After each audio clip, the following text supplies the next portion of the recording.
શહેરના બહુમાળી ચોક ખાતે રાત્રિના સમયે હવન યોજવામાં આવ્યો। બ્રહ્મ સમાજ દ્વારા મૃતક આત્માઓના મોક્ષાર્થે હવન તેમજ પિંડદાનનું આયોજન કરાયું। સરકાર પાકિસ્તાન સામે કડકમાં કડક પગલાં લે તેવી માંગ પણ કરવામાં આવી છે।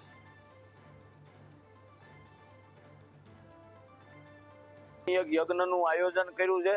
જે મૃતકો છે એમના આત્માને મોક્ષ મળે અને શાંતિ મળે એના માટેથી અમે એક યજ્ઞનું આયોજન કર્યું છે અને સાથે સાથે અમે સરકાર પાસે એવી માંગણી કરીએ છીએ કે હવે ઘણું બધું થઈ ગયું।